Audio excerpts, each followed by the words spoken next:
Unplugging the fridge now.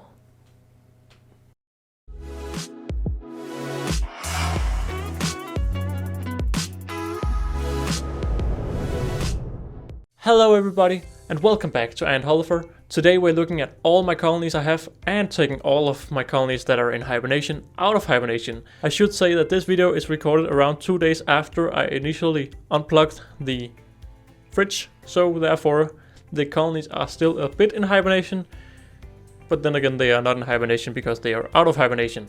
And with that being said, let's start the video. So the first colony I'll be showing today is my 5 queen Lasius flowers colony, and as you can see they have survived perfectly. No dead queens and no dead workers, and as you can see the whole right side of the screen is just filled up with brood and small larvae. I don't quite know why we have larvae, but you know, I'm not gonna ask any questions. I'm just gonna feed them a little bit. And I did feed them a little bit and I tried to record it and they didn't really react at all. So I'm guessing that is because I shut off the fridge 2 days ago, so they'll still be kind of in hibernation mode. And therefore I won't really have any food recordings at all in this video, just because none of the ants really reacted that well, understandably. But that's just why there won't be any food related videos. I can't wait to see this colony explode. It is quite hard to record in this test tube, like with all test tubes, and I'm looking forward to hopefully moving them pretty soon when they get the first next boom. Hopefully all of these larvae and eggs turn into cocoons and turn out to be adult workers, because it really looks like we have maybe 50 eggs or something, but then again we have 5 queens. So hopefully all is good, but one thing we know for certain is no casualties. So the next colony I'll be showing today is my Camponotus Lacios, and you may not be completely able to see it, but at the front of the screen we have a dead worker. So 1 out of the 5 workers have died, so the colony is down to 4 workers. That is something that is very natural in hibernation, because some queens and some colonies just don't really respond to it that well. But as you can see, we have a very big brood pile, so I'm really happy that even though 1 worker has died, the brood seems to be doing really well. Once again I tried to feed them, but once again didn't really get a good response. And that's how it is. So I'm hoping to move this colony into a small founding nest by summer, or maybe a little bit before next year's hibernation. Since this is a Camponotus colony, it grows really slow. At least European Camponotus colonies grow really slow, but at least it should start to grow fairly quickly next year. So this year, not too much to update on. Hopefully they'll grow enough to move into a founding nest, but only time will tell.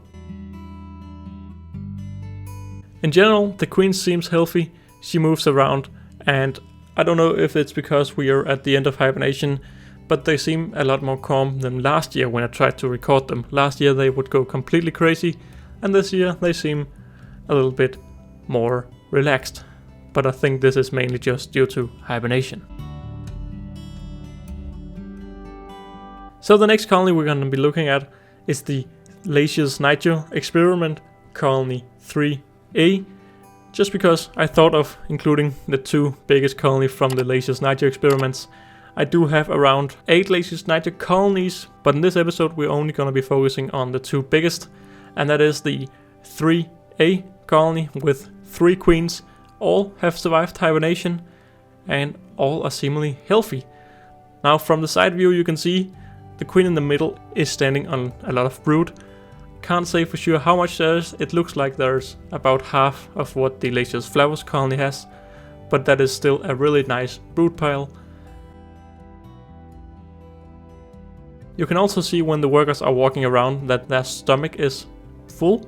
I didn't really realize that last year when I recorded them, but I can clearly see that they are full even though they haven't been fed for 4 months or something. So I'm looking to move these colonies into a founding nest pretty soon, just like with the flowers colonies and the Camponotus Lacios colonies. In general, I would like to get all my colonies out of test tubes and into some founding nest, though I'll wait for the colonies to grow to the correct size. but I'm looking to work a little bit with ecstatic ants, so go check him out if you want. He makes some awesome nests, and hopefully he'll make some nests for the Lasiusniger Experiment. So these ants did actually react a lot better to the honey and the fruit fly I gave them, but then again they just decided to walk back, and this was the best response I got on a video. Later on when I checked on them, they were feasting a little bit, but I didn't want to disturb them more than necessary.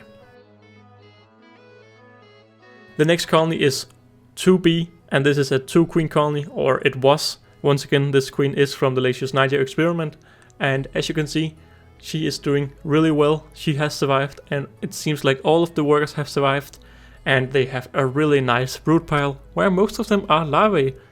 Once again, I don't quite know why they have entered larvae stage. I actually thought that they would stay in the egg stage, but apparently we have some more larvae, and that's just good because that means they'll cocoon faster and hatched as adult workers even faster. A little from the top look, I think they are around 30-ish workers. It is still pretty hard to see it because they are really crammed together. When they are in hibernation, they cram completely together to keep up the body temperature. But as you can see, even though it is 2 days since they left hibernation, they are still pretty cramped together because they are still kind of exiting hibernation. But all in all, I'm really happy and I can't wait to see this colony explode in numbers. This has been the craziest colony to follow. If you want to check that out, check out this playlist from the Lasiusniger Experiment. This is 2B, so on to the next colony. So the next colony has a little bit of a story. This is my European fire ant, aka the Myrmicaruba 3-queen colony. Now I did mess up once again, like I did a few episodes back, with overwatering them. And this is the result. All the colony is on the outside of the nest. I'll do a more detailed video on what happened and how we got here and what happened next. But the important thing is that this colony is doing amazingly. I feed them and they are clearly starting to recover from hibernation and start to work once again. In the middle you can see one of the 3 queens just chilling a little bit. This is after I destroyed their nest with water, so I don't know how nice that was of me, but that's how it is. At least I got some really great shots. But more on that in the Myrmicaruba video. So on to the next colony, and this is the Novomaster cockerelli colony. These are clips from the last episode, so they haven't changed at all since the last episode, only around 1 week ago, maybe 2 weeks. Hopefully 1 week if I got this out on time.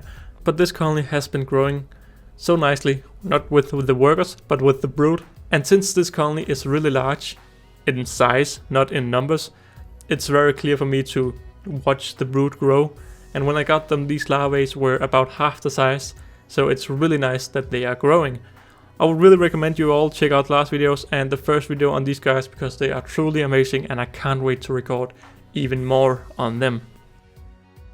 So the next colony is our Camponotus Lacios, the colony which don't really have any good news. These are clips from the last videos and these are around 2 months old today, and this is actually some better clips of the colony because right here they have eggs and they have larvae, and this colony has completely backfired. They don't have a single egg today.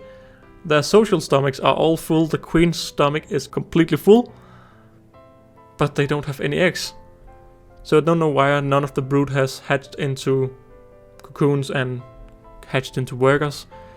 I am tackling this problem with trying different things with heat and humidity and whatnot.